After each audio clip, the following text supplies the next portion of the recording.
Senator Bernie Sanders said that the protests on college campuses over Israel's war against Hamas could be President Biden's Vietnam War, making the comparison to the anti war protests in the 1960s while also offering support for the president's statement this week. I am thinking back, and other people are making this reference that this may be Biden's Vietnam, Sanders told CNN's Christine Amanpour, who asked the senator what could happen to Biden in his reelection campaign. Former President Lyndon Johnson, in many respects, was a very, very good president. Domestically, he brought forth some major pieces of legislation. He chose not to run in '68 because of opposition to his views on Vietnam, and I worry very much that President Biden is putting himself in a position where he has alienated not just young people, but a lot of the Democratic base in terms of his views on Israel in this war, Sanders said. Biden on Thursday, in his first public remarks since the anti-war demonstrations on college campuses broke out, was sharply critical of many aspects of the protests. And he said the protests have not caused him to rethink his policy in the Middle East. Sanders suggested Biden change course. I would hope very much that from a policy point of view, from a moral point of view, the president stops giving a blank check to Israeli Prime Minister Benjamin Netanyahu, and I would hope that they understand that from a political point of view, this has not been helpful. Quite the contrary, the senator told CNN. But Sanders was supportive of Biden's overall statement Thursday, during which the president condemned vandalism and trespass but defended the right to peacefully demonstrate. He's exactly right, is that we don't want to protest that are violent, and we absolutely will not tolerate anti-Semitism, Islamophobia, homophobia, or any form of bigotry, Sanders said. He sought, though, to explain why students are protesting and warned against equating all the protests with anti-Semitism. He said that as a young man, he was involved in civil rights demonstrations, and he was arrested for taking over the administration office at the University of Chicago. I think it's important to understand why these young people are out there, and they're out there for the right reasons to protest U.S. continued military aid and money to a right-wing extremist Netanyahu government, which is in destructive war against the Palestinian people.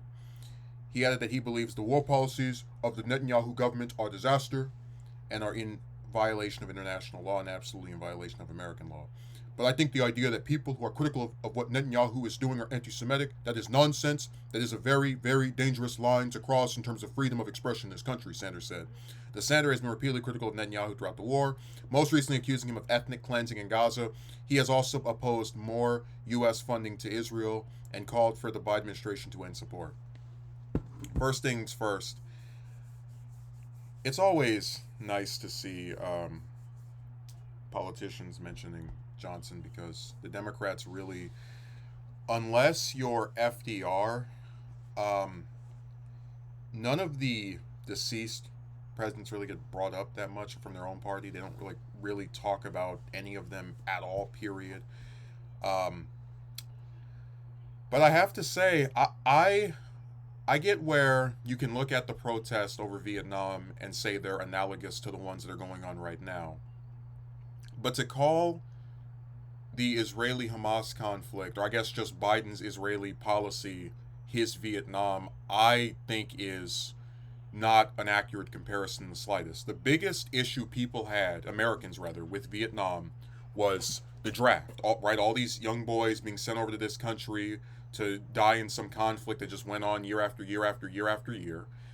And currently, no Americans are, to Biden's credit, I guess you could say, on the ground in Israel or, having anything to do with, actually being there physically and giving their lives for this never ending conflict. And let's not forget, Vietnam's protest were this thing that came out of frustration over a years and years and years.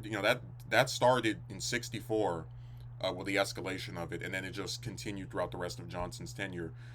With the Hamas conflict, this has been going since October, which is not a little tiny amount of time, but the point still stands that it's a relatively recent conflict that Americans would have a lot less reason to be frustrated with because they're not as personally affected by it as a result of American troops not being sent over there. Now, when it comes to this issue, you also have to consider that if you look back at the 1968 election and you compare it to the 2024 one, you had candidates in '68 who were criticizing Johnson's handling of the war, and you have people who are they're criticizing. It's interesting. Biden is being opposed for both like from the left for doing like too much for Israel, right? The blank check, as Sanders describes, which I do agree with. But then he's also being criticized by the right for not standing with Israel strong enough or backing. It's such a fascinating, again, like contrast where all of the Johnson opponents over Vietnam were saying this needs to stop.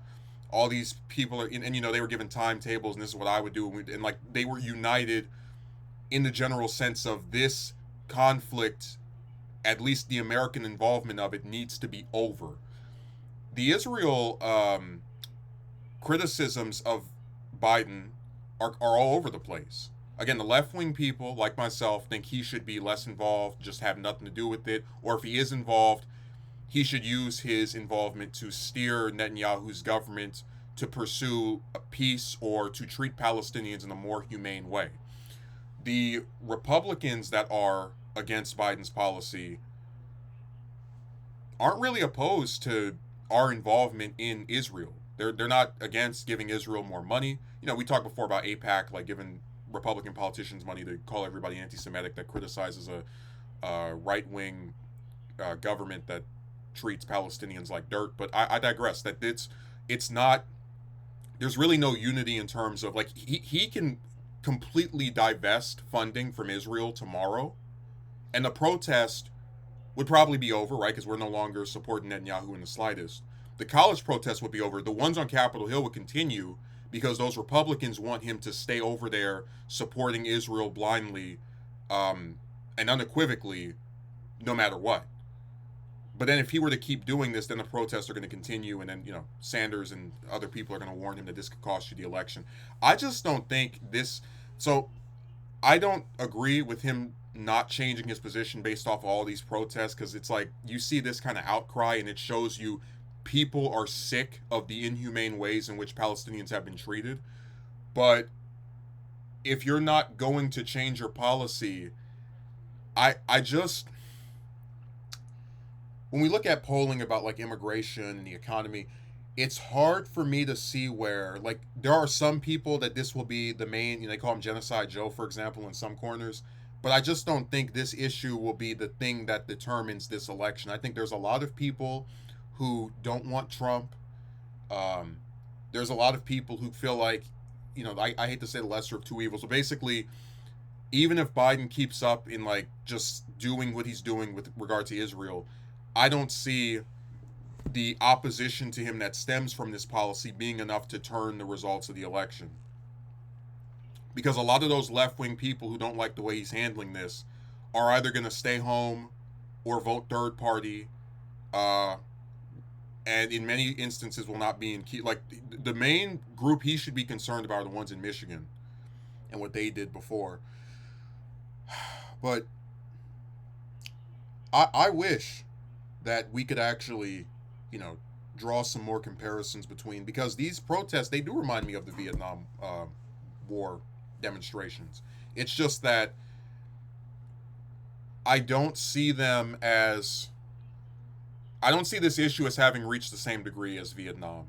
And also, I wish that this is like a minor critique of Sanders. I wish in his, like, kind of, you know, admitting that Johnson was a good president, I wish he had specified, because he goes and says, you know, I don't like how these people, you have to remember a lot of times younger people don't really know that much about stuff that they weren't alive for, and even some of the older ones don't know things that they were alive. It's really crazy. But I wish that when he went on CNN and gave his statements and said, "Oh, former President Lyndon Johnson, in many respects, was a very, very good president. Domestically, he brought forth some major pieces of legislation."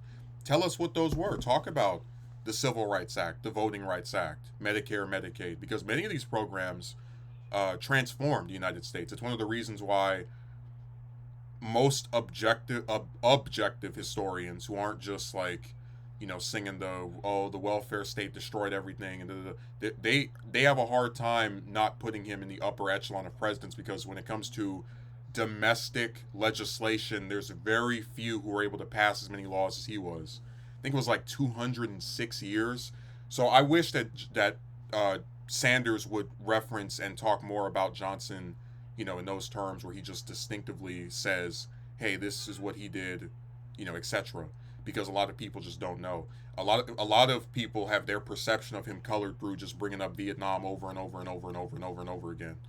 Um, and I would say that that's why you have to look at a lot of things from a full picture where the protests against Biden are not good, and I wish he would change his Israeli policy. But when you consider, again, the fact that a lot of people don't want Trump, and some of Biden's actual achievements getting out of Afghanistan, for example, I do think there's a sizable enough group of people who are satisfied with him to right now. Just things could change, but right now, I would say, still allow him to win re-election.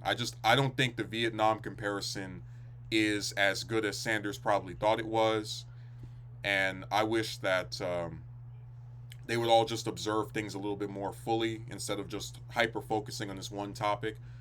Um, but that's just my pipe dream, I guess. Just like it is the pipe dream of these protesters that Biden changes his position.